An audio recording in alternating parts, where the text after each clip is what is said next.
Good afternoon, everybody.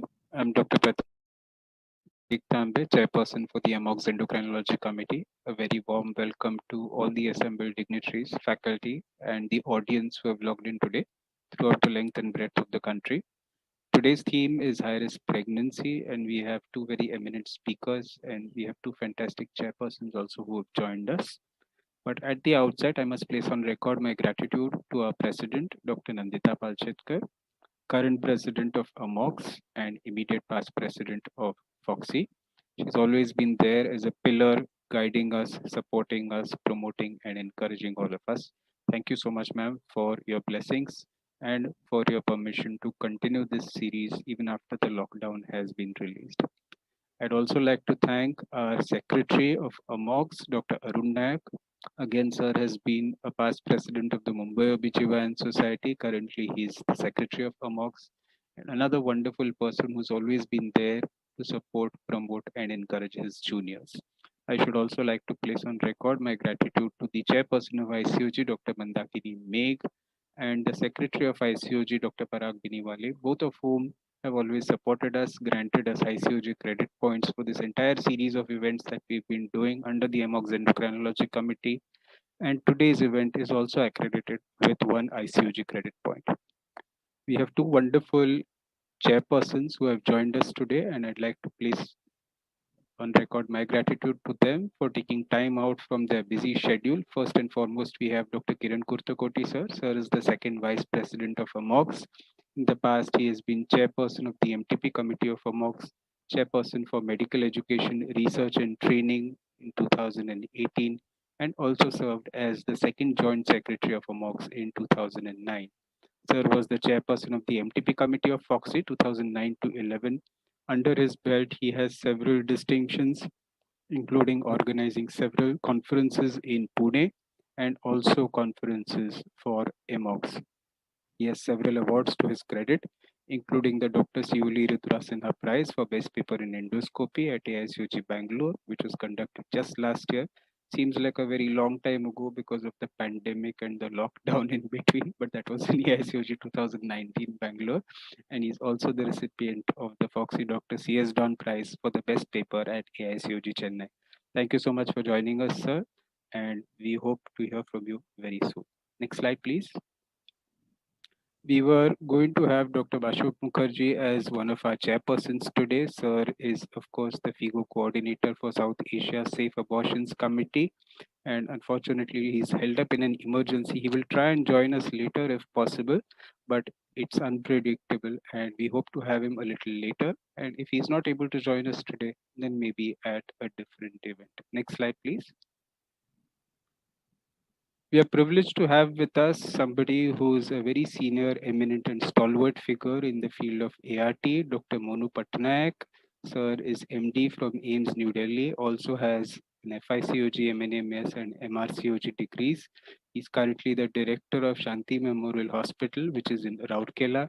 He has to his credit the first test tube baby center of Odisha, also the first IVF and ICSI baby of Odisha in 1999. He's been a full-fledged ART consultant for over 20 years now, presented scientific papers in national and international congresses.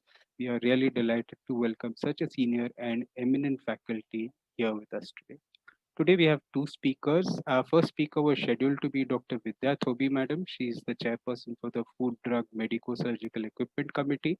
Unfortunately, today morning there was a strike in her institution and she's not been able to get away from her duties. Therefore, in her place, we have the charming and gracious Dr. Charmila, who has very gladly consented to take the same talk, the same topic in place of Dr. Vidya Thobi. Again, I must place here on record my gratitude to Charmila because she had another Foxy meeting which she preponed. She finished that and now she's here at 2 o'clock on time, which speaks volumes for her commitment to Emox and to Foxy as well. Thank you so much for joining us, ma'am, and making time in your busy schedule.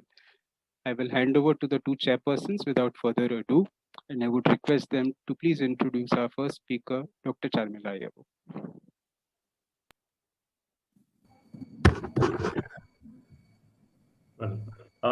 Thank you, Dr. Pratik.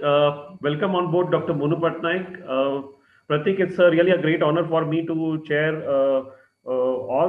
many of the sessions of this Bridging Bharat sessions. So I thank you for the same.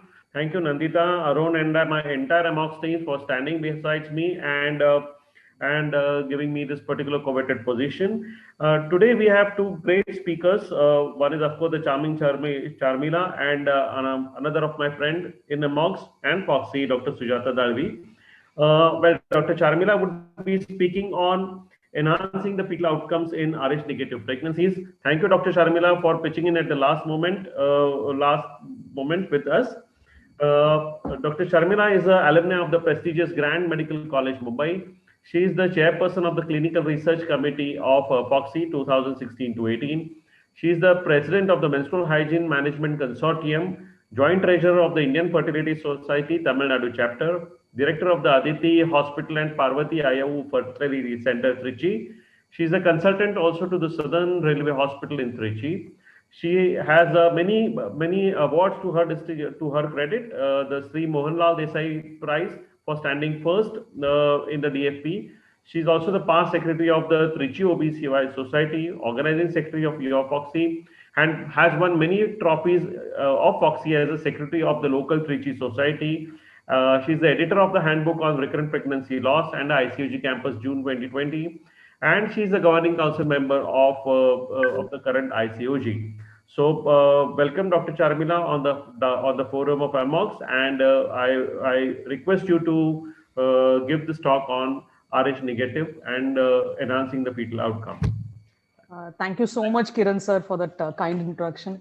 It's always a pleasure to be with Amox, and I'd like to thank Dr. Pratik for the opportunity because he's given me again and again, and I'm really thankful for that. I'd like to thank the President and Secretary of Amox for the opportunity. I will just share my screen.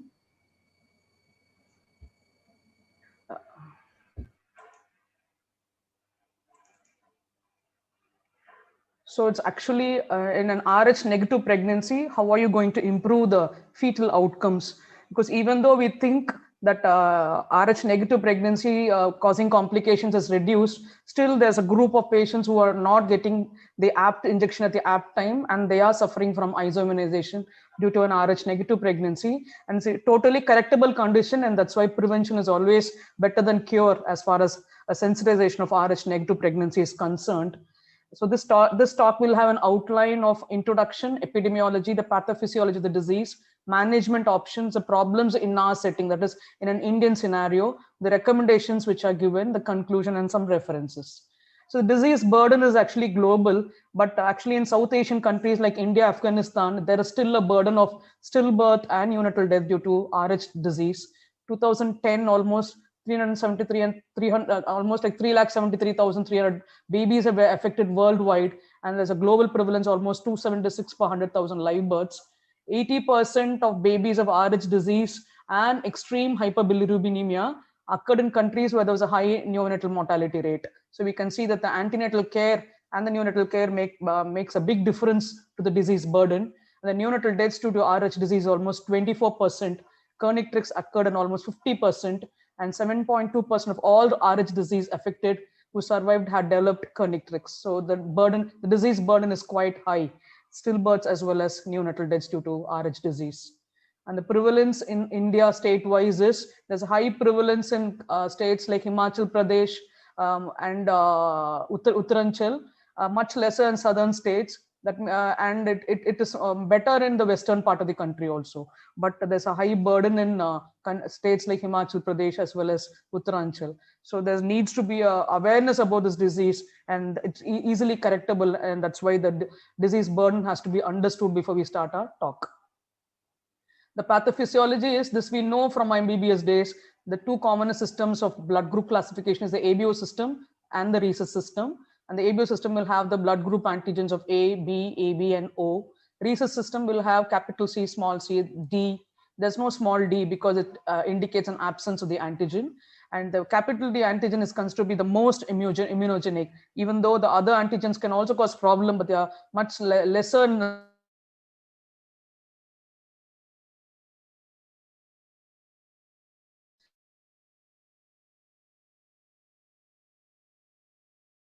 gene all his children are going to be only positive, so there's not going to be a problem. But suppose he turns out to have only one copy, then when the mother is Rh negative, there's going to be a problem in almost 50% of the children. So that's why the gene allele also needs to be checked out when there's going to be a Rh positive father and a Rh negative mother. The pathophysiology is the amount of fetal blood which can enter the maternal circulation to cause an Rh incompatibility is as little as 0.1 ml. So even if there's a small procedure, you can still have an Rh immunization. And studies have suggested that's another variant also, like 30% are actually non-responders. That is, even though they have an Rh incompatibility, even when challenged with large volumes of Rh positive blood, still they do not get the sensitization, whereas many will get even with a small amount of fetal-maternal hemorrhage. And it happens by two mechanisms. That is, it can happen after an incompatible blood transfusion, or when there's a fetal-maternal hemorrhage between the mother and an incompatible fetus. And it can occur in pregnancy, is almost occurrence in pregnancy is almost 10%, and during delivery it's 90%. That's why anti-D injections can need to be given correctly in that particular time of within 72 hours before the hemorrhage can cause a sensitization in the mother. Notwithstanding, the fetal RBCs have been detected in maternal blood and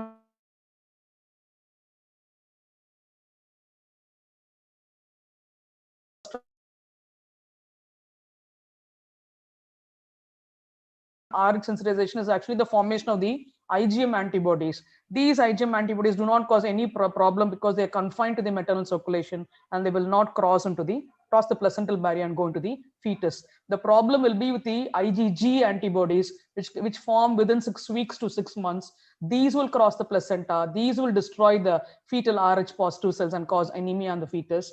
And therefore the problem will not be with the firstborn, because when it crosses and by the time it forms the antibodies, the period of gestation would have been finished, and a short period of first exposure to fetal RBCs is insufficient for production of a significant response in the mother. So the firstborns usually will not have the manifestation of the disease. It will happen as the pregnancy goes on.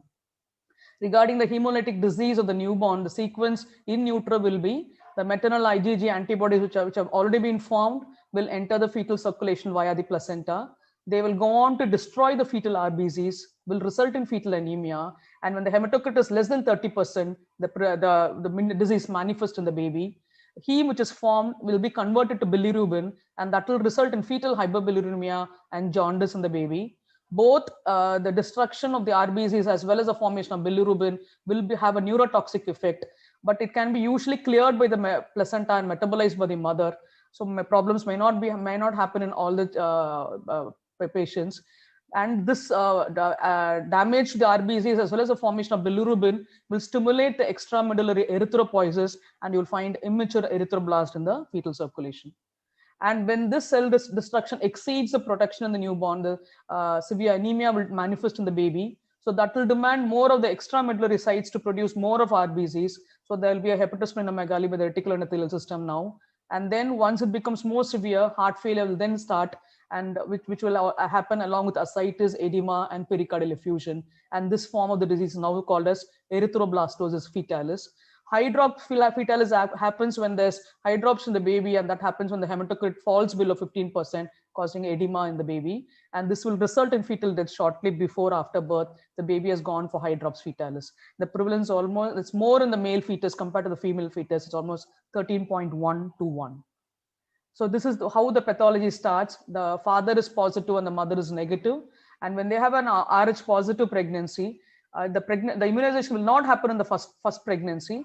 At the time of delivery, and sometimes in the antenatal period, in some patients, the Rh positive antigens will move into the maternal blood through the placental circulation, and these positive antigens will form the anti-Rh antibodies in the mother. And in a subsequent pregnancy, these antibodies will go to the second fetus through the placenta.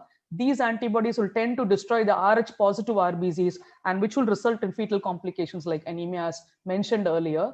And this anemia, when it becomes severe, will cause heart failure and death of the baby. And the buildup of bilirubin in the baby will lead on to jaundice in the baby as well as brain damage. So the Rh sensitization risk is, it will increase with each subsequent pregnancy, and it involves an ABO compatible fetus with Rh positive blood. And suppose you have not given a prophylaxis, the risk is almost 16% after 2 deliveries. So you may think it's a small percentage, but it can happen very often in some people in repeated pregnancies. It's almost like 1.5 to 2% will occur in the antepartum period without a prophylactic drug.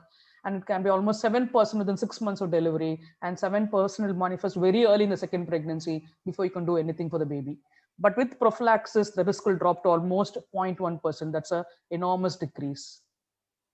And regarding the RH sensitization risk, it will depend on 3 factors. The volume of hemorrhage, suppose it's a trauma or something, when the mother is delivering, it's going to cause more of transplacental hemorrhage like an abruptio placenta. And also depends very importantly on the extent of the maternal immune response. As we said, there is a group of non-responders who may not even respond even when there's a RH positive factor entering into the circulation. And suppose they've got a concurrent ABO incompatibility, it will have a protective action on them, because the risk drops to 1.5 to 2%. And it's only of concern for females who are pregnant or plan to get pregnant. Otherwise, this RH incompatibility may not cause any problems for the lady throughout her life. And regarding the management, you need to know the potentially sensitizing events when the RH antigen can enter into the circulation. That happens in abortions. It can happen in invasive procedure like amniocentesis, chorionic villus sampling. Suppose it's an abdominal or pelvic trauma, antepartum hemorrhage, placenta previa or abruptio. Suppose as an IUFD, it has got a high chance of having a hemorrhage, and this we usually tend to forget, and we have to remember that IUFD is the biggest cause for sensitization. Multiple gestations, manual removal of the placenta, ectopic pregnancy, and cesarean delivery all have a greater risk compared to the other factors. And the other factors you need to explore, because suppose she's had a prior blood transfusion without checking for RH incompatibility, she could have had an immunization earlier. The RH blood type of the patient and the spouse is very, very important. Previous pregnancy outcomes and interventions, you need to take a proper history to know what's happened in the previous pregnancy. And suppose she's had a high drops in the previous pregnancy, there's almost a 90% chance for recurrence in the present pregnancy. And you need to know the administration of the immunoglobulin and the dose which has been given. And suppose there's a maternal trauma, you need to know the mechanism of injury. The presence of vaginal bleeding adds to the sensitization, and you need to have a history of a prior invasive procedure like amniocentesis, which may not be mentioned in their history. And the objective of your management should be to prevent, that's the best part of the treatment, and you need to prevent an immunization in RH negative unsensitized women. And that's why the blood group of the lady is very, very important, with an RH typing, as well as the spouse blood group is very, very important.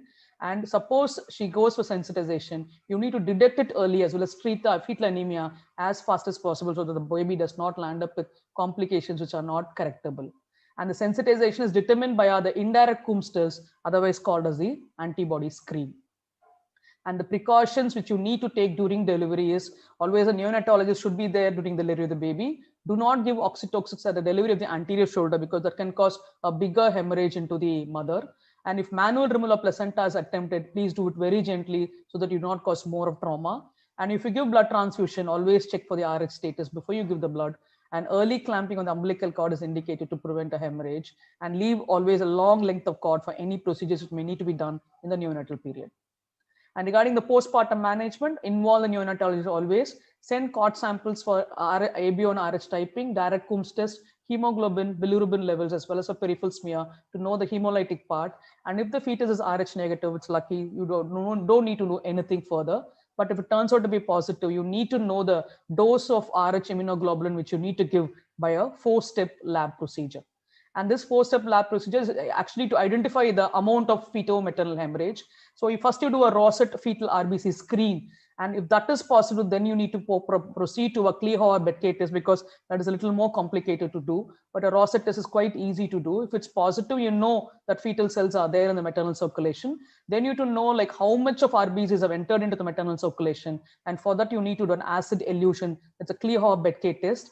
And you can estimate the volume of fetal hemorrhage, and that is 15 to the percentage of fetal RBCs, which is seen in the maternal circulation. And you you to calculate the dose of RH immunoglobulin to be given within 72 hours of delivery with the calculation which you have done. It's not needed for regular deliveries, but if you have a abrupt show, if you have had an IUD, you have to definitely check, because you may give a lower dose and which will not prevent a sensitization of the subsequent pregnancies. And this is the Rosette test, and in a positive Rosette test, you will see the fetal cells in the maternal circulation.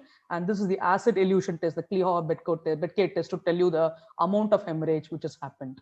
And when the management you have to start your management strategy when there's a sensitization, and it's guided by the previous history of affected fetus, which could have had severe anemia or even high drops.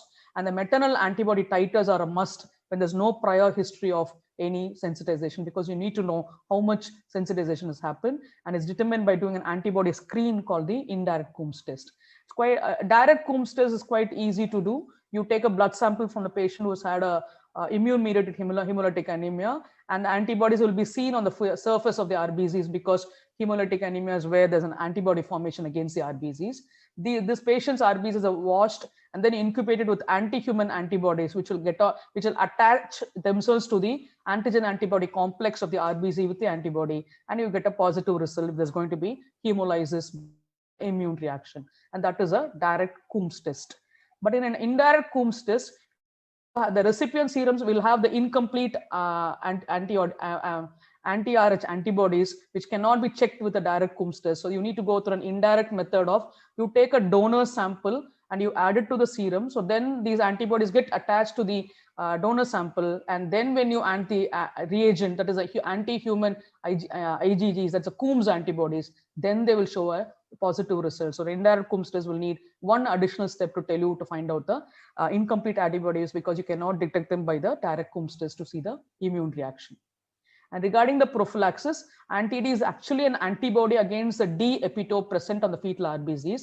So that will prevent the Rh negative women from sensitization. Suppose there's a fetal-maternal hemorrhage and the Rh antigen has entered into the maternal circulation. When you give an antibody against that, it's going to block it. So that's why the anti-D immunoglobulin passive injection, what will happen? It will coat the D epitope and it prevent the interaction of the maternal immune system who is Rh positive with the Rh positive cells. So that's how it prevents a reaction. And when you give 300 microgram, which is a regular dose which you give post-delivery, it will neutralize almost 30 ml of fetal Rh positive blood, and then that equals to 15 ml of the packed fetal RBCs. And the preparations available in the market are the monoclonal and the polyclonal. The monoclonal antibodies are much better because they're highly specific against a single antigenic epitope, and it will produce by the clone of a single hybrid cell formed in the laboratory by fusion. So you do not have any contamination. So the chance of reactions and the chance of having diseases because of the injection is much less in a monoclonal anti-D immunoglobulin. Advantage is it's quite specific, consistent, uniform, and it's very safe from transmission of viruses and harmful proteins like the prion diseases. Regarding the polyclonal anti-D immunoglobulin, it is sourced from from other people. So it will have a transmission of infection actually compared to the monoclonal antibody, which does not have any contamination. And it's difficult to provide consistent batches. And it's very difficult to manufacture in large quantities. And it's actually from immunized humans. So you will have a contamination from harmful proteins from human beings. That's why you need to avoid giving a polyclonal anti-D immunoglobulin as far as possible. And regarding the guidelines, the American College, the Royal College, Foxy, all of them are almost same in their guidelines of saying that you give 300 micrograms within 72 hours of delivery. But when there's a sensitizing agents, there is a little variation. The American College says you give 50 to 120 microgram. Foxy says 50 to 100 microgram, and NHS says 500 international units. So there's a difference between the guidelines, but you can take the Foxy guidelines of 50 to 100 microgram post-sensitizing event to prevent a sensitization in the mother. And this is what the algorithm for managing a sensitized Rh women. That is, if her ICT titers are positive and there's no previous history of affected fetus, you obtain the ABO and Rh group of the partner. Suppose it turns out to be negative, there's no need for any further testing. Suppose it turns out to be positive, then you need to know the antibody titer level to know whether it's below the critical level or above the critical level. Suppose it's below the critical level and the baby has already attained maturity at 36th week, you can continue till term, but do not allow it to be post-dated because you don't want an immunization because of that.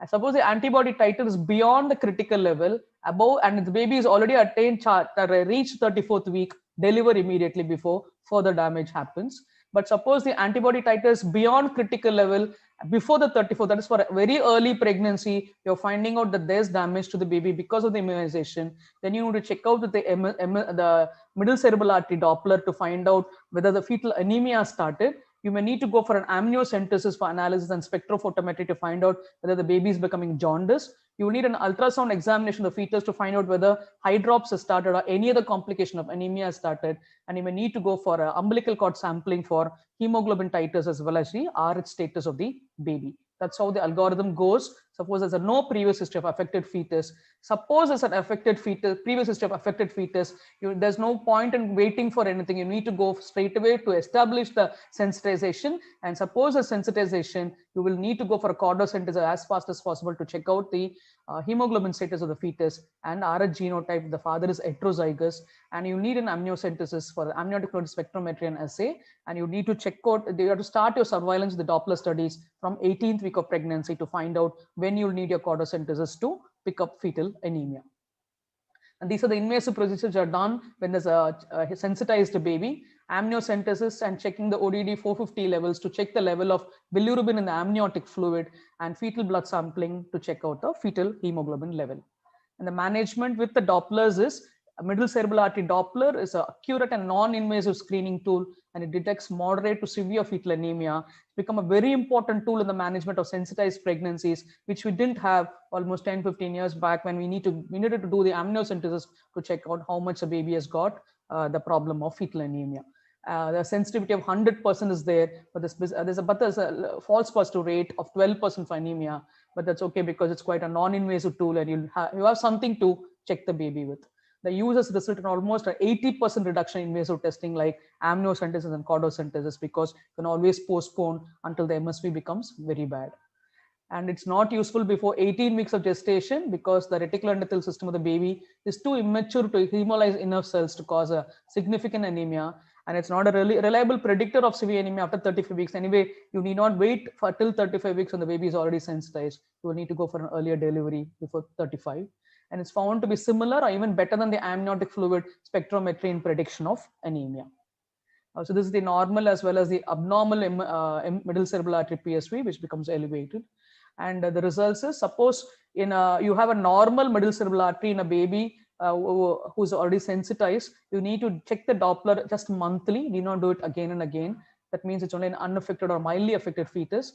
You will have to deliver at or near term after lung maturity is established. There's a very low risk of IUFD in such babies when they're only mildly affected. But if the baby is moderately affected, which is seen with the MOM levels of the middle cerebral artery, and it's about 1.5 multiples of median, then you need to check your Dopplers very often, like once or twice, like once in or twice in 15 days, because you need to know whether anemia is starting, and you have to deliver after lung maturity, and enhancement of lung maturity with steroids may be necessary in these babies. But suppose it's severely affected even at your first testing and it's more than 1.55 moms, then you need have there's a frank evidence of fetal hydrops. Fetus will need to attain lung maturity before delivery, and there's a very, very high risk of IUFD when the middle cerebral artery is severely affected.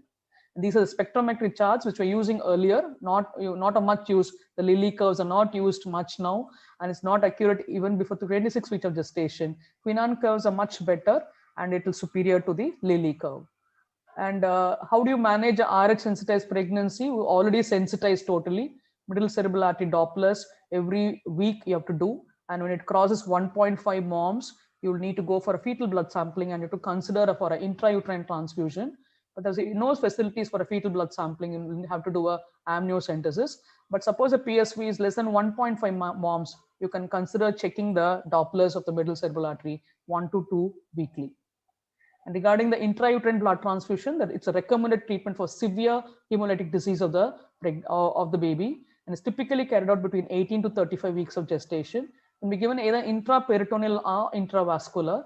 You need to give OD negative packed cells with a hematocrit of almost 80% should be achieved with the blood transfusion which you're giving. And you have to calculate the dose which you need to give, and gestation age minus 20 into 10, where the gestation age is more than 20 weeks of gestation. And this is how the intravascular intrauterine blood transfusion is given. You have to choose the cord site and give it through the umbilical vein into the placenta, and needs to be given very, very carefully. And regarding the management in the postpartum period, The baby should be admitted in the neonatal intensive care unit, and urgent transfusion will be indicated in moderate to severely affected neonates, but for a mildly affected fetus, phototherapy will be needed to reduce the hyperbilirubinemia. Regarding the special risk status, which you need to know is, even in an abortion, there's a 5% chance of sensitization. So you need to give at least a small dose of 50 micrograms. But if you're doing an invasive fetal procedure like amniocentesis, there's almost 11% chance of sensitization. So a higher dose of 300 micrograms is recommended. And if there's antepartum hemorrhage, you can give a 300 microgram start dose and can be repeated 12 weeks later. The pregnancy lasts that long. But if there's an external cephalic version, there's almost a chance of 6% chance of sensitization. You have to give a dose of 300 micrograms. Suppose there's a fetal hemorrhage after delivery, during the delivery process, and usually the amount which enters the maternal circulation is just 0.5 ml. But as I said, in IUFDs and in antepartum hemorrhages, the hemorrhage may be much more. So you will need to calculate the dose of immunoglobulin which you need to give. And you have to remember that 300 microgram will neutralize 30 ml of whole fetal blood or 15 ml of Rh positive fetal RBCs. And as the the 4-step lab test need to be done, the Rosset test, followed by the Kleehauer test, and then calculation of the dose, and then you need to give the anti-D. And it should be actually 20 microgram per ml of the fetal RBC. That's a dose you need to give the immunoglobulin. And recent advances is non-invasive fetal RhD genotyping has been tried with fetal cell-free DNA in the maternal circulation. And point of care tests have come like rapid tests for determining the Rh status. And a lower preparation can be given following first trimester abortions. And concept of partial D and big D antigens which you have to remember, these also can form the antibodies. So the take-home points will be: every lady of childbearing age should have a ABO and Rh status known even at the first contact. And the spouse's ABO and Rh types need to be known if the lady turns out to be Rh negative. A single postpartum dose may be inadequate in case of severe fetal maternal hemorrhage. So this immunoglobulin, if you give the regular dose of 300 microgram, may not be enough if there's been a severe hemorrhage. And the problems is the high cost of the injection, the lack of resources to adequately investigate and monitor fetuses in utero, low turnout in antenatal clinics, so you miss many cases, poor documentation of prior sensitizing events, you will not even know what has happened in the previous pregnancy, and loss of case notes. So the recommendation is, you need to advocate for partnership between the government and NGOs to help subsidize the cost of immunoglobulin. A special insurance cover for Rh negative women to ensure ease of procurement should be done when needed.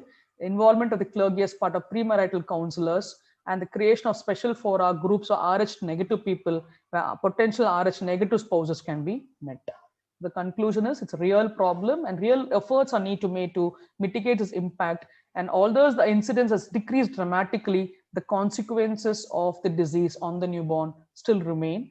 Great advancements have been made in the introduction and management, and many of Rh negative women now have a happy obstetric career, and that we have seen in our practices also.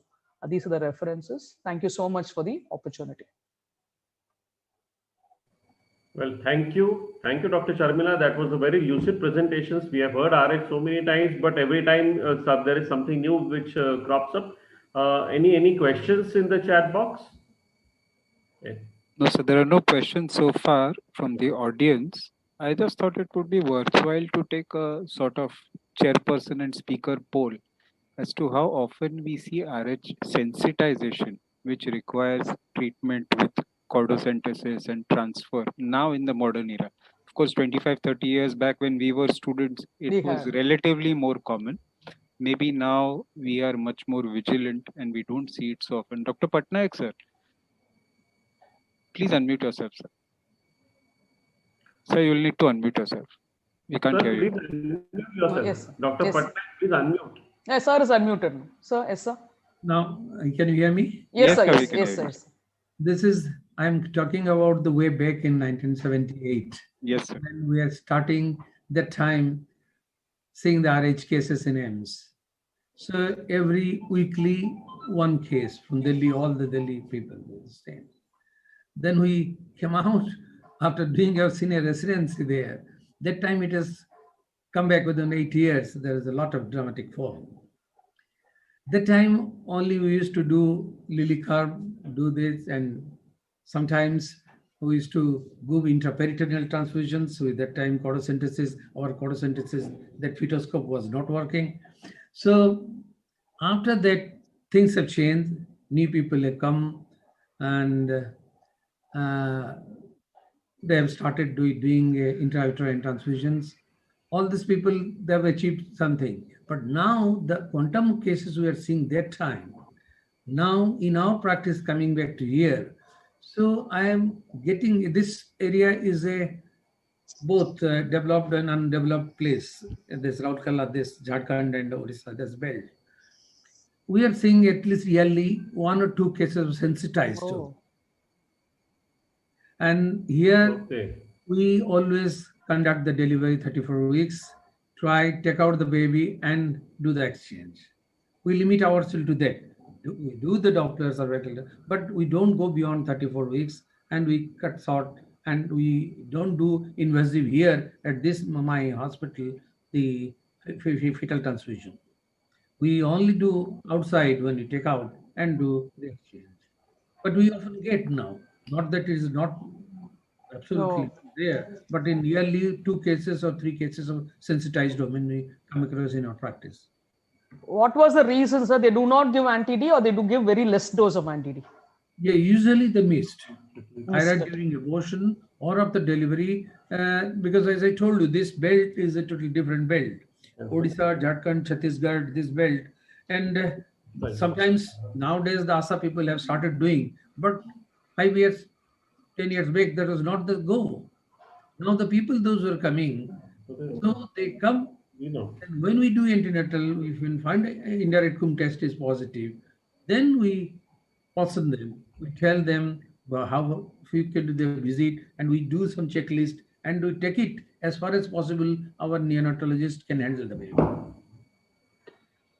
We are not seeing any cases here, Pratik. Almost 15 years since I've seen a case of RH sensitization. Yeah. Metros now, because we have universal screening and good pickup, and we like to think that it is near 100% antenatal care. It may not be actually 100%, but definitely more than 95%. And that's why we are not seeing all that many cases which are being Correct. missed. But where Sir is practicing in Rourkela is a city, but it's a little bit in the interiors of Odisha, if I'm not mistaken, sir. And there, maybe 10, 15 years back, also there was not universal health care or 100% access to antenatal care. That might be one of the reasons why women were being missed. Do you think so? Must be. Because here we have got 100% antenatal care, that I can tell you in Tamil Nadu. The very good, we have got that ASHA system and they do the blood grouping. And even before they see us, everything is done. Each delivering patient gets 18,000 to 20,000 from the government, and the government is totally taking care of all the antenatal patients. We don't have problems as well as the basic care is there. It's quite good. So two things have helped predominantly in Tamil Nadu, I would say. One is Jayalalitha, being the chief minister for she so was, long. She was good. She was She good. brought a lot of stability and continuity of care. And that Yes. also matters, having a government which is stable for a long time, and the same policies are being enacted. There No, are no somersaults and No, change of direction. both Kalanger as well as Jayalalitha, they followed the same policy as well as healthcare was concerned. They think never that had makes a any, huge difference. they never had any problems with that. Other care there was changed, but here healthcare, both of them were oriented towards that. That's what I'm telling you. They give 18,000 per delivery. That the mother is taken from the house to the hospital, dropped back. Even her function, that bangle function which they have, that government does for them, and they get packets of food and 6,000 at booking, 6,000 when they get the TT injection, and at 6,000 at delivery. So nobody comes to the private sector for delivery. You're doing only IVF now. We have all moved out from regular obstetrics. Kiran sir, we have a lot to learn even from states like We have a Tamil lot to Nadu. learn. I think in Maharashtra it is only 6,000 per woman, and that too everyone doesn't have access to that. Lots of hurdles to that also. But I think yes, Tamil Nadu has shown us the way. 18,000 is a reasonably good figure. Both governments did that, sir. Both DMK and ADMK did that. So that's why the continuity is going on for almost 15 years now. It's picked up quite well. And the second point that I wanted to make is probably with the introduction of Manyata in a big way in Tamil Nadu, yes, where you yourself are a champion of Manyata. I think that yes, has made a huge difference. Would you like to tell us about it? Yes, private sector. Now we almost got 60 centers from Tamil Nadu, who private sectors were done in Manyata. And the first standard is always about blood grouping only. The first question we ask is blood grouping. Every nurse talks about blood grouping typing. They talk about GCT, and it is actually it's caused a massive. I don't know. The change in care is there even in the private setup, and I'm telling you that it has created a great awareness among the private sector also. So I think equally well we'll do. For soon we'll also give money to the patients. There's one thing which has always struck me as important, that the southern states of Kerala and Tamil Nadu contribute to maybe 75-80% of the nursing staff Yes. anywhere in this country, both in public as well as private Private healthcare. sector. So especially when you have a program like Manyata, which is being rolled out to these states, I think the uptake is very quick because those girls are very intelligent Yes. and they are very hardworking. That's what we see even when they migrate to other states. I mean, they come to Maharashtra, to Mumbai, and we see they're very hardworking, they're very focused. They may face some language barriers sometimes, but as far as work ethic is concerned and systematic approach is concerned, I think there's nobody to actually even compare to them. Today I had an assessment for a center, and when I asked PPH, she went on about general care and then all the 4 T's, and then she went on into the different management of atonic PPH, and she finished with the balloon tamponade, the nurse. It was like listening to an obstetrician talk about PPH. Every so probably drug she must have been smarter than even I was when I answered an MBBS exam. Maybe. They are quite good, Pratik, that we can see in the nurses now as Manyata comes into the picture. I think that has made a lot of difference. Lot of Patnaik sir, is Yeah. there any rollout of Manyata or similar program in Odisha? Would you be aware? There are few programs are there. Now, this Navin Patnaik's, with his leadership, there are many things, particularly about the ASA and the money giving to them, all the panchayat area. Now they are doing tremendously good job. There's even there is the Jyoti scheme is there. So every day I see 5 cases free. My clinic does the 5 cases free ultrasound, almost free to this scheme. So this they are now really geared up, and this they are really good doing for last 5 years. I'm seeing they're doing good job. I think this is gradually being rolled out, and healthcare status, irrespective of whether we are in major metros or tier 2 cities or even small villages, I think the rollout of these modern healthcare standards has made a world of difference. And for this, of course, we have to thank Foxy, the champions of Foxy and the champions of Manyata, who have worked so hard for so many years. Dr. Hima Devakar, Dr. Rishikesh Pai, Amay Purandare, who's our state coordinator of AMOGS. He's the assistant administrator for Manyata. Kiran Kurtakoti sir himself is a champion of Manyata. Correct. What am I saying? Thank you. So we're just waiting for Dr. Sujata Devi madam to join us. She is stuck in traffic. I just had a word with her a couple of minutes back. We expect her to join in a minute or two. If there's anything else that you guys would like to discuss while she's here, she has a very interesting topic, and the topic is actually something which I heard her speak about many years back. That's pregnancy in a renal transplant patient. And she is in a very unique position because her husband, Dr. Abhay Dalvi, is the president of the Association of Surgeons of India, and he is a renal transplant surgeon. Oh. So when she is looking after a patient of renal transplant who has now become pregnant, I think she has a very unique perspective because she can see both sides of the coin. She can see the surgeon's perspective also, and she can see the OB/GYN perspective also. So she's here. I think she's just logged in. But next, would you like to introduce Dr. Sujata Devi, ma'am? We'll just give her a minute or two to settle down and to get her slides sorted. In the meantime, you can introduce her. Good afternoon, ma'am. Good afternoon. Shriman, can we have the CV slide, please?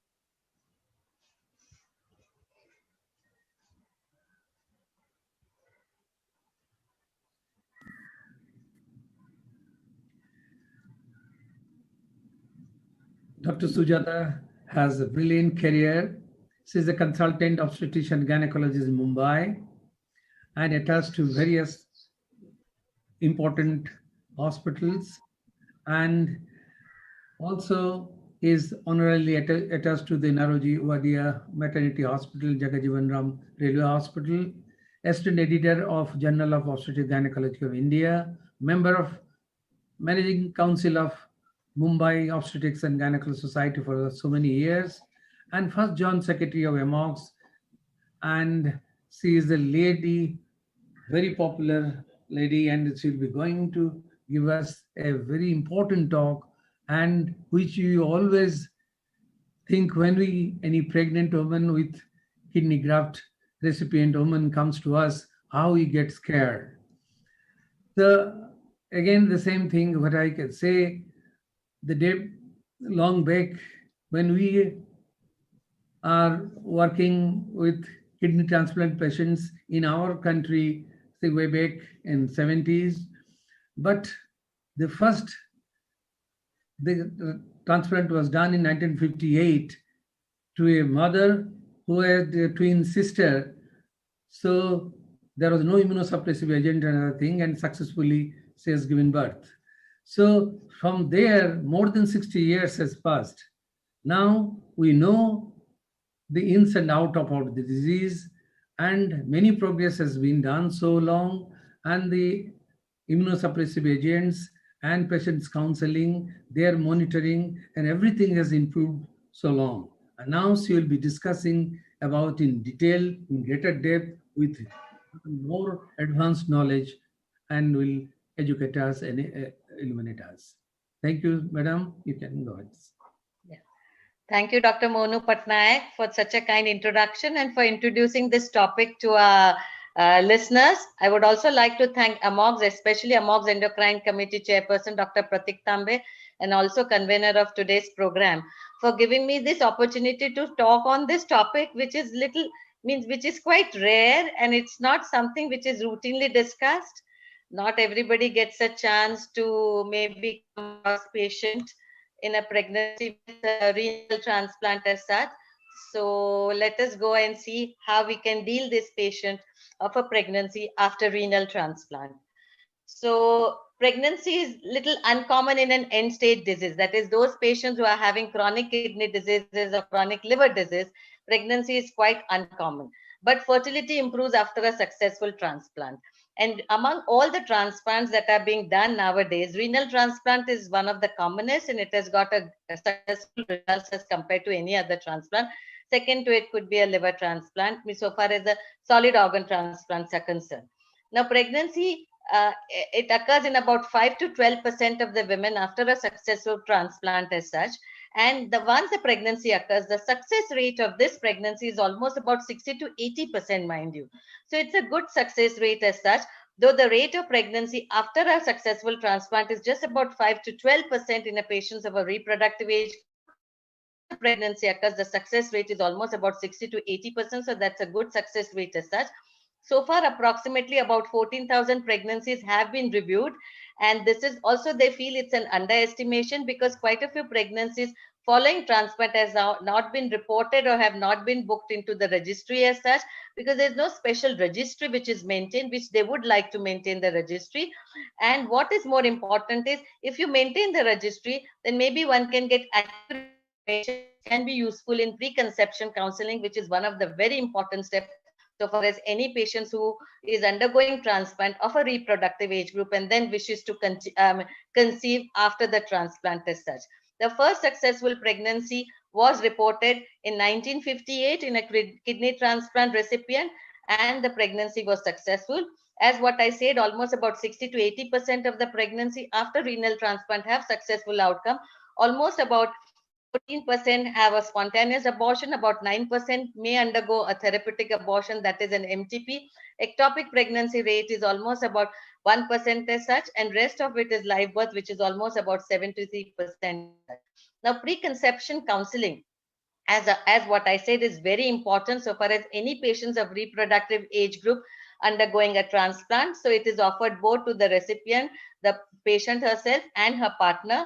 One needs to discuss about what the original disease is, whether it is chronic hypertension or whether it is chronic kidney disease because of some renal artery stenosis or rest of the things. Or also they need to discuss the potential risk of recurrence, whatever disease for which the allograft has, for which the graft has been put, whether there is a risk of any recurrence of the same. what she was having before the transplant, that also needs to be discussed. And plus also it is associated with pregnancy's own related comorbidities like preeclampsia, GDM, and rest or preterm premature rupture of membranes, more prone to infections and things like that. And second thing, in case they had a successful pregnancy after a renal transplant, they also should be counseled that they should not come again for a second pregnancy or whatever it is. Limit the number of pregnancies, because the lesser the number of pregnancies, the less damages to the graft as such. Now, American Society for Transplant, in a short form, it is known as an AST. They have said that pregnancy should be allowed only if there is no rejection in the past. That is, kidney transplant has been done, but there is no rejection in the past.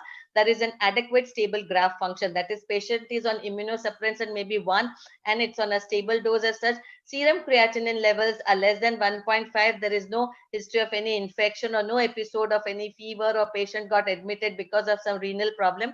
There should be no evidence of any acute infection. And immunosuppressant, as what I said, should be on a stable maintenance dose, not 1 and 2 or more than 1 immunosuppressants, and they keep on changing as such. Now, as the fertility issue is concerned, sexual dysfunction and hence leading to infertility is quite common in an end-stage renal transplant disease as such, and sexual function improves after the transplant. Why does the infertility occur?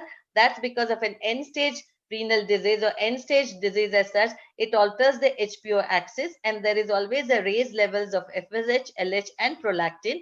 But these raised levels come back to normal after the transplant, and the normal ovulatory cycles happen, and sometimes patient is able to conceive, or maybe spontaneous conception also occurs.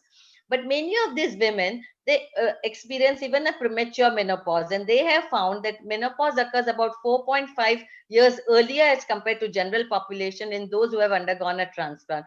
So that age also has to be kept in mind so far as the fertility issue is concerned, and age and a risk of premature menopause should be considered while timing the pregnancy as such. Now, fertility issues so far as males are concerned, males have also, whenever they are before transplant, they have a low levels of testosterone.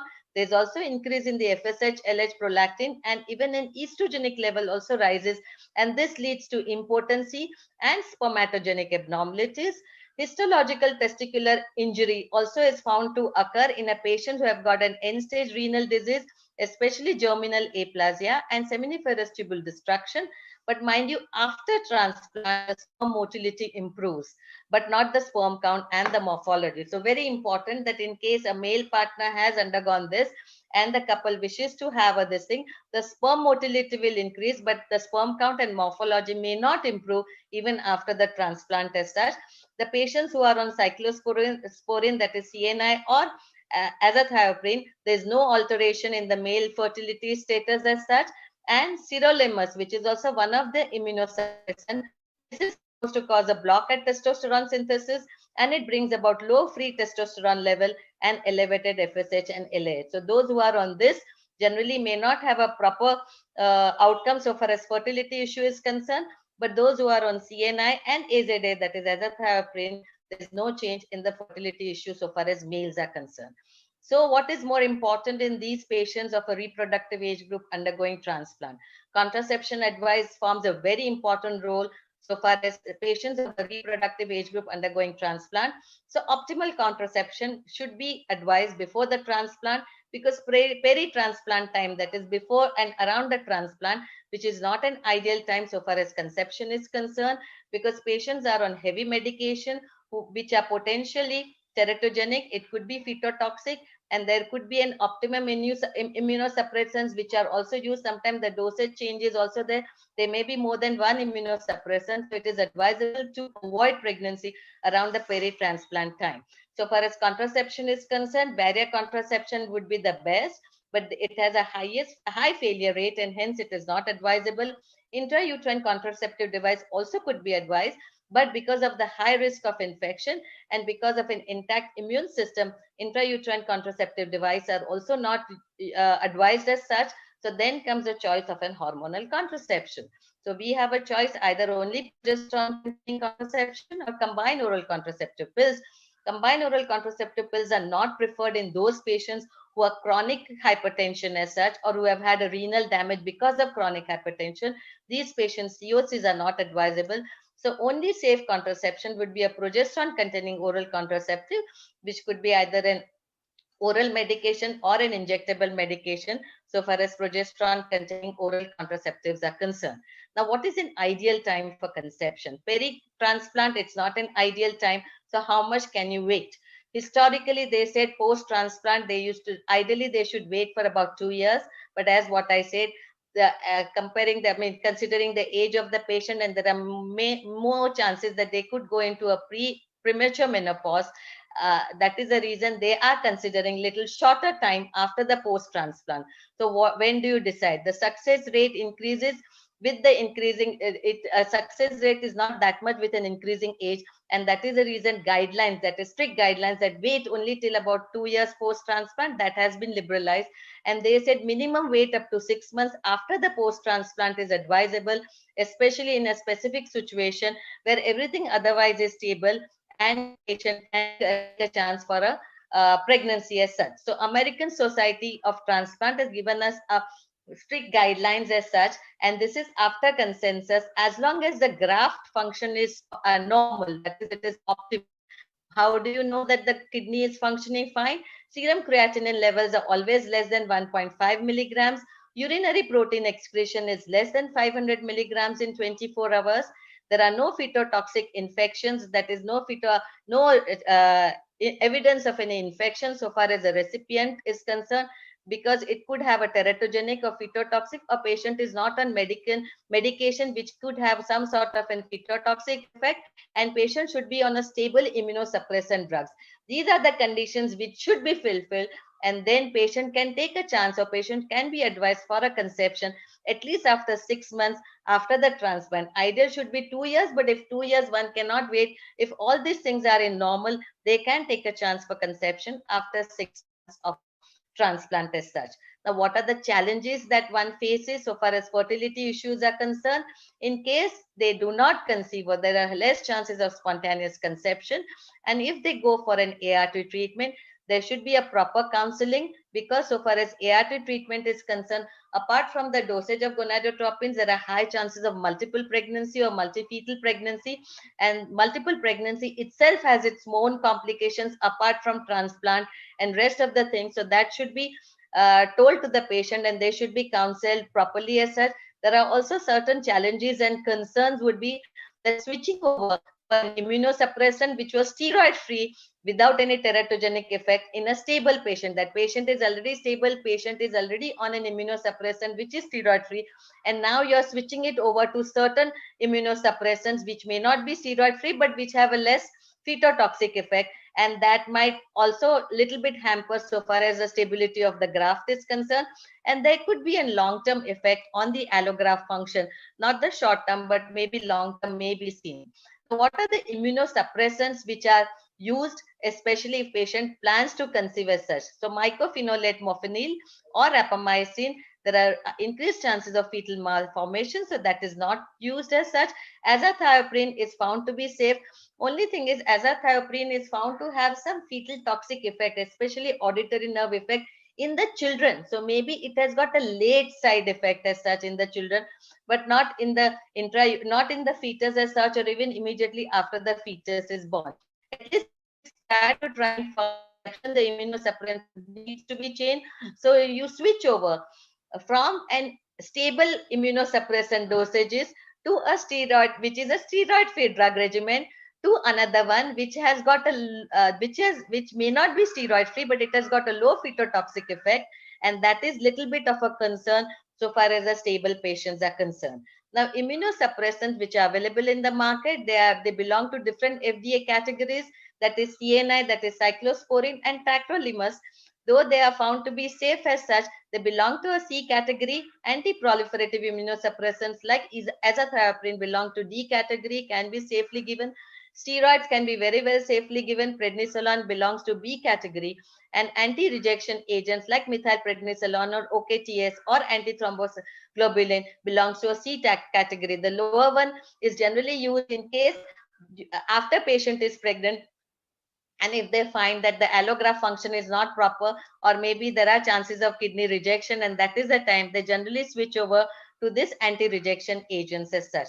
Now, what are the risks of pregnancy so far as mother is concerned?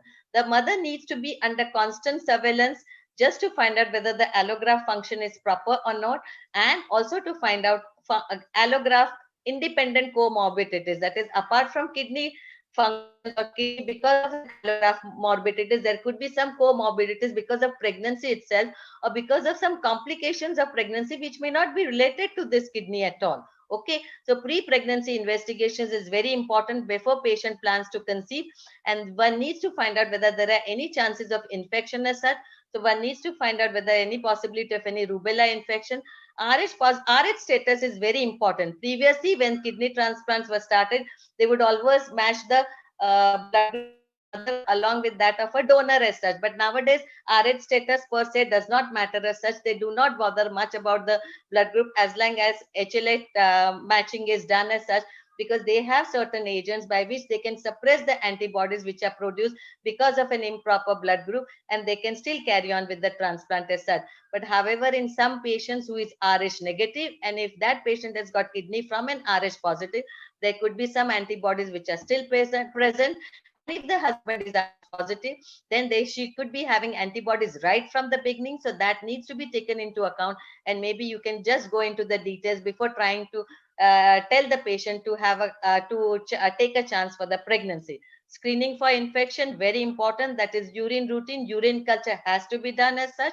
Viral markers could be either a CMV, cytomegalovirus, toxoplasmosis, especially IgM titers, hepatitis B, C, and HIV, varicella, that is smallpox, and even herpes simplex virus. If at all, you need to find out if at all any of these IgM is positive, then you need to take care of that infection first, and then only patient can take a chance for the conception as such.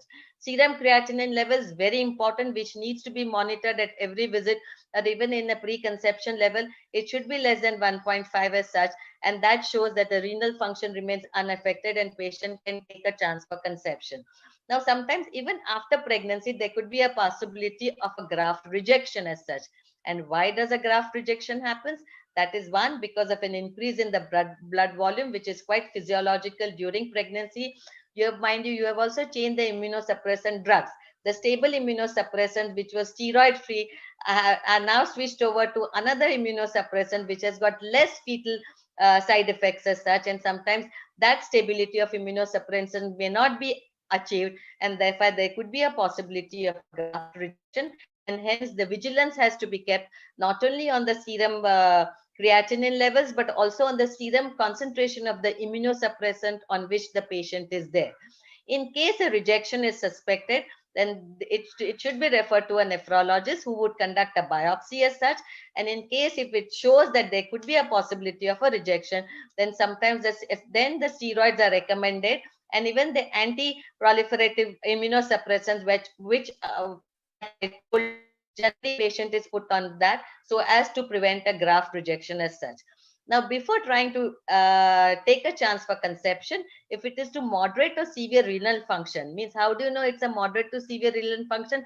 Sometimes even after a graft, the renal functions may not improve, and serum creatinine level may go more than 1.5 or maybe little more than that. We call it as a moderate to severe renal function, or there could be decline in the renal function along with pregnancy. These are the patients there could be more chances of irreversible graft rejection, especially in an end stage renal disease as such. And that is the reason these are the patients are not advised. Pregnancy is not advisable in these patients, only in those patients where serum creatinine level is less than 4.5. There is no history of any graft rejection. She is on a stable immunosuppressant as such. And otherwise, rest, there is no evidence of any infection in the past, or IgM reports of all viral markers negative. These are the patients where pregnancy is advisable. Now, even after conception, what about hypertension in pregnancy? Because most of these patients who have undergone renal transplant, they are on antihypertensive, because hypertension is one of the things which they generally have it as such. So which are the safe antihypertensive? Whatever antihypertensives they are taking, once they become pregnant, they have to be switched over to a safer antihypertensives which are safe during pregnancy, which could be methyl dopa, which could be labetalol, thiazide derivatives. In case you want to bring about, if there's an acute rise in the blood pressure and you want to bring it down, you can use parenteral thiazide group of medicines as such, where you need an urgent blood pressure control. However, there could be a risk of a superimposed preeclampsia. Now, preeclampsia in a patient who has undergone a renal transplant and who is pregnant is little difficult to make a diagnosis of it, because many of these renal transplant patients always have an existing proteinuria. So preeclampsia is little difficult to diagnose as such. These patients always have a hypertension. So even if there is a preeclampsia in these patients where hypertension, where blood pressure increases in the latter half of pregnancy, it is little difficult to make a diagnosis. Plus, these renal transplant patients, sometimes they always have an increase in the levels of uric acid also, which is also one of the parameters to make a diagnosis of preeclampsia. So whenever you find all these parameters which are a little bit on the higher side of normal, it is better to evaluate the patient completely with liver function and from the health syndrome point of view, just to figure out that patient does not have any other more complications as compared to what she is having it otherwise. So vigilance and tests for prediction of preeclampsia and regular monitoring with lab test is a must whenever you are suspecting that patient could be having preeclampsia, or if there is a doubt. Just don't take it for granted that proteinuria, she was already having hypertension, she was already having increase in the uric acid level, she was already having, so this cannot be anything but this thing, nothing could be there as such. Please keep it in mind that she could be having superimposed preeclampsia and she could land up into some problems if it is not treated. Now, pregnancy related, sometimes it can lead to acute renal injury. Now, in a pre-renal, it could be either an hemorrhage which can take place and which can lead to acute renal injury. It can be because of the blood loss and hypovolemia. It can be because of presence of sepsis, or if patient goes into congestive cardiac failure, it can damage the kidneys as such. Intrarenal could be acute tubular necrosis or an acute cortical necrosis, which can be because of accidental hemorrhage as such. It can be because of health syndrome, because of preeclampsia, or it can be acute fatty liver, which is a very drastic condition where the survival of the patient is little doubtful. In anyway, if a patient having kidney transplant and acute fatty liver, two things together, then survival is little doubtful. Post-renal could be mechanical obstruction. It could be uretropelvic obstruction because of kidney itself, which is there in the pelvis as such, you know. So now how does one monitor the pregnancy as such? In a pre-pregnancy, that whenever patient comes for an evaluation as such, one needs to find out whether patient has taken rubella vaccine or no. In case rubella vaccine has not been taken, then maybe she can advise, but rubella vaccine being a live attenuated vaccine, she cannot take a chance for conception for next 3 months as such. And it is always better to administer this rubella vaccine prior to transplant than after the transplant as such, okay? Because after the transplant, all levels come back to normal, normal ovulatory function happens. And in case patient has not followed the contraception properly, there are chances that patient could conceive. And then because the rubella vaccine has been given later on, sometimes she may not be able to continue with the pregnancy, and one has no other choice but to advise her to undergo termination as such. Coming to the RH status, RH negative ability to live with an RH positive kidney. Previously, they never used to do that, but nowadays, because there were quite a few donors were getting rejected because of the RH incompatibility, because of the good efficacy of immunosuppressant drugs as such. Nowadays, they don't take into consideration the RH compatibility as such. They only take into consideration the HLA compatibility. So in case an RH negative mother has got a kidney from an RH positive donor, it can pose a problem if baby is RH positive. In that case, RH antibody titers needs to be done right in the beginning as such, and then you need to treat the patient according to the antibody levels as such, and also you need to explain the prognosis to the patient in case she wants to continue with the pregnancy. Before pregnancy, hepatitis B status very important, HIV status very important as such. And in case HSV, that is when you tell them to undergo TOG, especially IgM, and if you find HSV as a positive, then you patient needs to undergo a cervical culture as such to find out that there are no chances of infection. Otherwise, there are more chances of graft rejection following pregnancy as such. Now, once a patient has become pregnant, how often would you advise her to visit you as such? Unlike in any ordinary patient, this patient needs to have an antenatal visit every 2 to 3 weeks, up to about 20 weeks as such. Whereas in normally we advise them to have an antenatal visit every 4 weeks, or maybe little early, depending upon if there is some problem or complication as such, then after 20 weeks, every 2 weeks, up to 28 weeks as such, and then weekly thereafter. Mind you, quite a few, most of these patients have a preterm delivery. I'll come to it little later. Blood pressure recording has to be done at every antenatal visit in your clinic. Plus, you will advise the patient to keep a BP recording at home and ask her to bring that chart of a BP recording whenever she visits your clinic as such. Urine routine and urine culture has to be done at each antenatal visit. So every 2 weeks, 3 weeks, not only urine routine, but culture has to be done. CBC, BUN, and serum creatinine needs to be done every 2 to 4 weeks or 6 weeks, depending upon the condition of the patient and depending upon the previous lab results as such. Serum calcium levels and phosphorus levels are also done at the first antenatal visit, and SOS in case you find the levels are abnormal or levels are low, then maybe later on you will do it. Otherwise, you can do it just once near term as such. And CNI levels has to be done every 2 to 4 weeks, as these are the immunosuppressant levels. If patient is on immunosuppressant, these levels needs to be done just to monitor the effect of immunosuppressant on the pregnancy as such. Liver function test has to be done every 6 weeks as such. Glucose tolerance test, because these patients can have GDM as such, especially after about 24 to 26 weeks. So you do glucose tolerance test every trimester as such. Toxoplasmosis and CM with that is cytomegalo. IgM values have to be done every trimester, mind you. And if it is negative, then you can repeat it every trimester. If it is positive, then you need to give them a treatment and maybe repeat it little earlier such. Kidney biopsy needs to be done only if there is suspicion of a graft rejection as such, and one finds that there is a possibility of graft rejection because of pregnancy, then only kidney biopsy is done. Otherwise, it is not carried out as such. Now, what are the comorbidities along with pregnancy and in a patient with a renal transplant as such? These patients, there could be high incidence of GDM, high incidence of an anemia, and that's what these patients needs to be screened every trimester, which I've already told you. There could be increased risk of infection because of the immunosuppression. So I've already told you that CMV and even toxoplasmosis and rest of the IgM levels needs to be done every trimester if it is negative, and if it is positive, maybe you can repeat it early as such. There is a high risk of a preterm labor.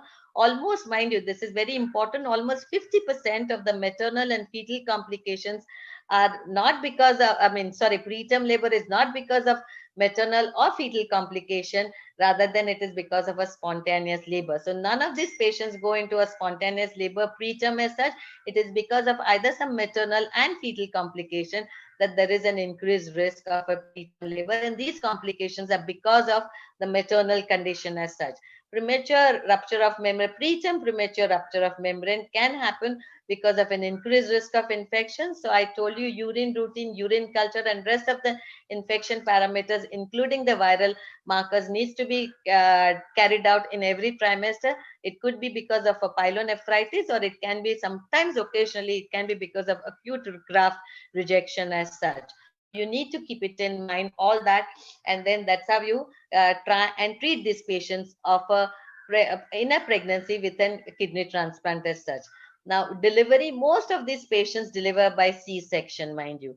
I don't think so anybody delivers vaginal delivery as such, unless patient comes so late that she is almost about fully dilated or maybe about 6 to 7 centimeters, and then you have no other choice but to deliver. Otherwise, most of these patients have a C-section as mode of delivery. However, expert consensus is in favor of vaginal delivery as such, in spite of presence of this transplanted kidney in the pelvis, unless obstetrically contraindicated. So they have suggested that you can still deliver this patient vaginally in spite of this kidney, which is transplanted kidney, which is a pelvic organ. Mind you, though it is a retroperitoneal, it's a pelvic organ, and there could be a possibility of some damage or whatever it is. So none of the obstetrician per se would like to deliver them vaginally, but the expert consensus says that you can deliver them vaginally. But however, most of these patients undergo a C-section, which is an elective C-section. Unless they come in a preterm labor, then maybe it can be an emergency at that time. Now, what are the risk of pregnancy on the fetus is concerned? There is a high risk of a preterm labor, high risk of an fetal growth retarded, and high risk of preterm premature rupture of membranes as such.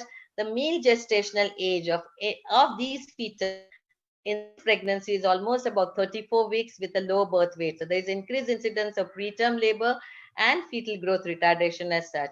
And because of low birth weight, it can lead to occasionally neurological, endocrine, cardiac, or a renal problem so far as the newborns are concerned. And hence, whatever may be the condition of the patient, it is highly recommended to give antenatal steroids at around any time between 28 to 32 weeks. Though I have written 28 weeks, you can give it anytime between 28 to 32 weeks also. Now, coming to the immunosuppressant and the fetus, so far as organogenesis is concerned and development is concerned, most of this immunosuppressant pass through the maternal and fetal circulation in a varying degree depending upon what type of an immunosuppressant it is. Prednisolone and azathioprine has got low levels of in placental circulation, and that's why they are widely used so far as the pregnancy is concerned. And CNI, that is calcineurin inhibitors, that is cyclosporin, it immediately crosses the placenta and enters the fetal circulation as such. Hence, it is though used, it may be used with some amount of care as such, and it can have an, if sometimes these immunosuppressant can have an effect which can continue even after birth. And that is what I wanted to tell you, that though azathioprine per se has got low levels in the placental circulation, they have found some auditory nerve agenesis in children later on, after the children are born at the age of 2 and 3 years, in those patients who have used azathioprine as one of the immunosuppressants during pregnancy as such. So these are the little late effects as such, and that is one of the reasons they would want people to have a registry, so that all these patients and all these children who are born to these patients with a kidney graft as such can be evaluated, can be brought under study, and some proper pre-counseling can be carried out as such. Now, the impact of this immunosuppressants on a developing fetus as such, many of these patients are more than one immunosuppressant as such. And CNI, it also is shown to target the T cell development and fetal thymus as such. And that is the reason cyclosporin is not very widely used as such. Only prednisolone or azathioprine is used. Occasionally, one might have to use it. Autoimmunity with neurocognitive deficit can happen, and timings of these changes during pregnancy are still under evaluation. They don't know when these immunosuppressants have some sort of an effect as such, and that is one of the reasons they want to have a transplant registry as such, which is very important for a maternal and fetal outcome, for a proper counseling for the other patients who would plan to have a pregnancy after renal transplant. Now, after the delivery comes the breastfeeding. Most of the physicians advise against breastfeeding. Why do they advise? Because I already told you, patients are on immunosuppressants, and some amount of some levels of immunosuppressants are always found in breast milk as such, and that is the reason most of the physicians advise against breastfeeding as such. However, American Academy of Pediatrics supports breastfeeding on those patients who are on prednisolone and who are not on cyclosporin, that is CNI as such. There is no specific recommendation about those patients who are on azathioprine or tacrolimus. So these patients who are on AZA or prednisolone, breastfeeding can be allowed, but those patients who are on cyclosporin, breastfeeding is generally not advisable. Prednisolone and azathioprine are detected in a very small amount in breast milk as such, and hence breastfeeding is advisable. However, breastfeeding per se is not absolutely contraindicated. Depending upon what immunosuppressant that the patient is on, breastfeeding is advisable. Now, so far as a risk, all this I spoke about pregnancy, so far as a kidney transplant recipient is concerned. What about a female who is a kidney transplant donor? And then she wants to have a pregnancy later on, or she was not married, she already donated, then she decides to get married, and then she wants to have a pregnancy later on. So American Society of Nephrology in 2006 have found that there were increased incidence of preeclampsia post-donation pregnancy as such. That is, post-donation, those who have donated the kidneys, and then those ladies who have become, sorry, those females who have become pregnant, they have found increased incidence of preeclampsia, but more research is needed. Why more research is needed? Because there is increase in the incidence of live donor, though we do have cadaveric kidney transplants, but the incidence is not that much as compared to a live related donors, and there's increase in the incidence of live related donors.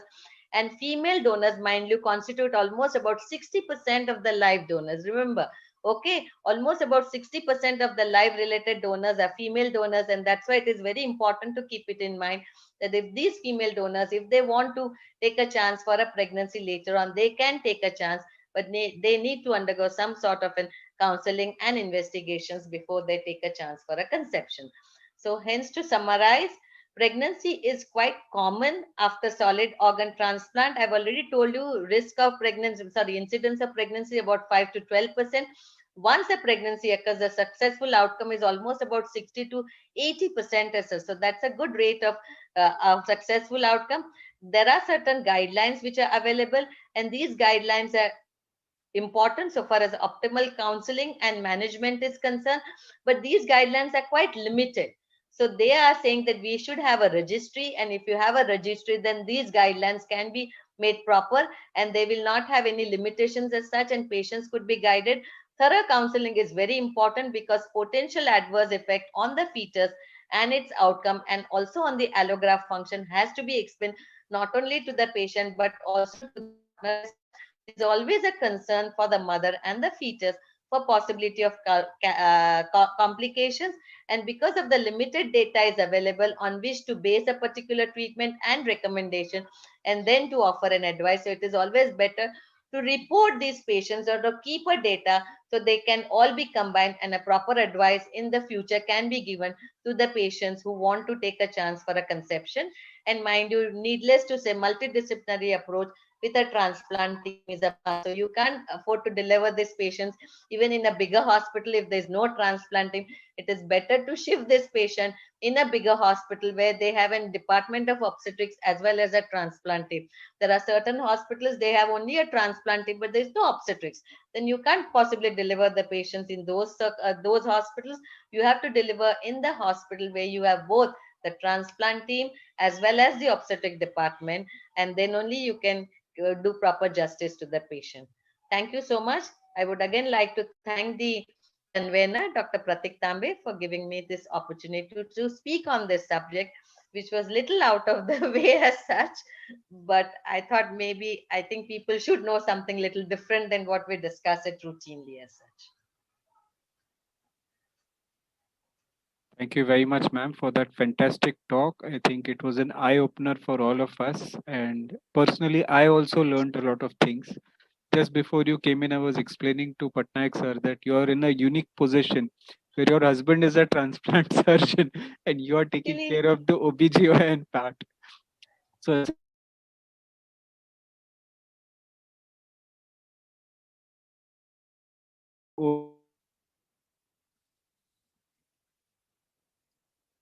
we now want to touch upon different niche areas which will be of interest to the audience as well as for us as clinicians. It's an opportunity to learn something different and new. Dr. Patnaik, sir? Yeah. She has done excellently job and took out a lot of myth and apprehension in our mind about this subject. And when we go back and search for last so many years what we have done, I'm talking about last 40 years in my practice.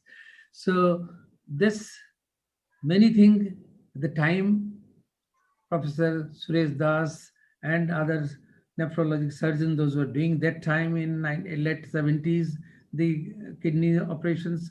Now at this time when I interact with them, so things have changed. Now we are not scared to accepting a kidney recipient woman, pregnant woman, and counseling them to go for pregnancy and adjusting their immunosuppressive drugs, changing their steroid intake, and monitoring the baby, doing repeated examination, all the right things he has pointed out. It has to be seen as a team of this multidisciplinary doctors. There should be hybrid facilities available, and particularly the things need to be counseled to the patients very well, and the baby and the mother should be very carefully seen even after they are born, baby is born. So thank you so much. You have really done a good job and really clarified my lot of apprehension from my mind. Thank you. Thank you so much. Shriman, are there any questions from the audience which we can take?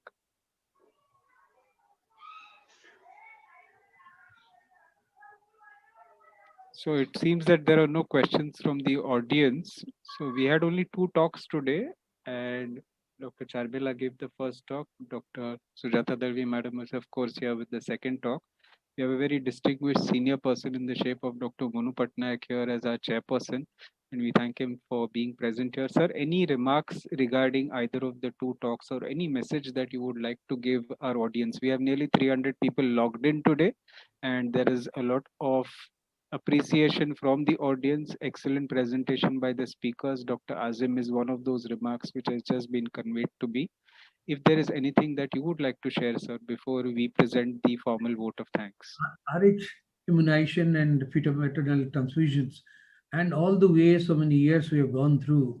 Now we have a really remarkable achievement, particularly those who are in good center in metropolis. They hardly see, and even they see, they manage it so well that we don't feel the need of the perinatal problems we used to get what the time we were students and residents.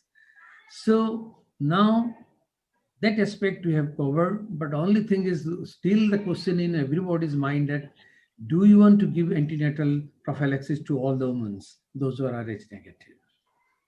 Do the ICT indirect cum test titer only the things to guide us?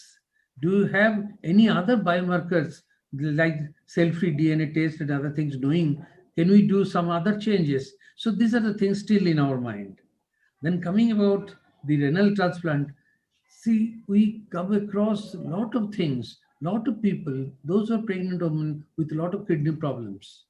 Either they had pre-renal problems, they come, they had some problems before, they have undergone transplant, they come to us, and when they go through the pregnancy, the cutoff point is very difficult to decide in our small setups. There we always need a multidisciplinary hospitals. Though we take the help of multidisciplinary, unless they tune themselves to that mind, what we need and what we need for our patients, then it is very difficult to come along. So here again, some cases, just few days back, we come across a kidney transplant patient we had to deliver in my hospital. The patient didn't want to go to the tertiary hospitals because there are some other problems in this setup. So, but successfully the delivery was done and the patient is okay. We are still following up the patients. But things have improved. We are being more courageous now to deal with such cases. We are monitoring the laboratory setups and upgrading and standardizing. These are the things we have to take care. More so, how the patient should be given emotional support, how they should be encouraged, how should they given the positive outlook, how they can go ahead with this. So there are many. It's not only the patient, the concern about the whole family. They're so tag up. And as you told about the donors, I've got two donors, kidney donors. They've gone to husband and another relative. Still, they're pregnant. Now I'm caring with them. So there are a lot of concern also for the donor, those who donate the kidney. Thank you, sir. That was a very illuminating remarks, and we are happy to know that even in a small place like Rourkela, where you've been practicing for more than 25 years, that there are patients who are getting pregnant after renal transplants. Donors who have donated their kidneys are getting pregnant and coming to you for follow-up. Hopefully, they will also progress uneventfully. It's really a miracle, 25, 30 years back a patient who has undergone a kidney transplant becoming pregnant Pregnant itself was only was a new thing, like it something was such miracle. a rarity. Miracle. Yeah, that's true. So it just shows within a short space of 20, 30 years how much healthcare in India has progressed and how we are now on the cutting edge. We are tackling more and more difficult situations. Thank you so much for being here, sir. So, as the convener for today's program, before I present the vote of thanks, there are just two, three remarks which have come in from the audience. I'd like to read them out for the benefit of everybody. Thank you for such webinars, says Dr. Suman. Excellent topics covered, says Dr. Rajiv. Dr. Monu Patnaik, it's great to see you here. Dr. Sushmita Jaina, I think probably one of your acquaintances. So it's lovely to have Dr. Monu Patnaik here to present the formal vote of thanks. I'd like to express my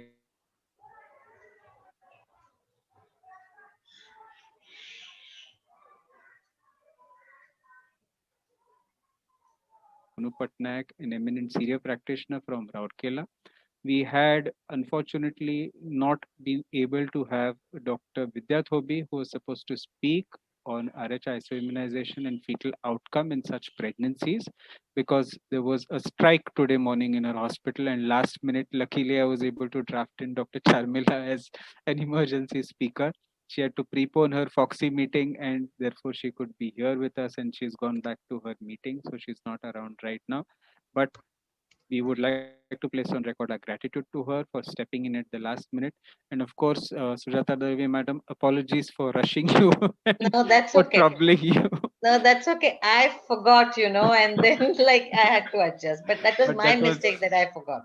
a fantastic talk and an eye opener for us. We really learned a lot today. And I think thanks to the efforts of Science Integra Backbone, Subbu, Shrimon, Session, all of you do fantastic work. Gratitude also to our academic partners, Bharat Serums and Vaccines, the Feminora division specifically, who through the Bridging Bharat series of webinars have conveyed important issues in pregnancy as well as in infertility throughout the length and breadth of this country. We thank the audience for being here today and we hope to see you all very soon. Thank you so much. Goodbye. God bless. Wish you Happy New Year. Thank you. Thank you so much. Thanks. Thank you. Thank you. Thank you, Dr.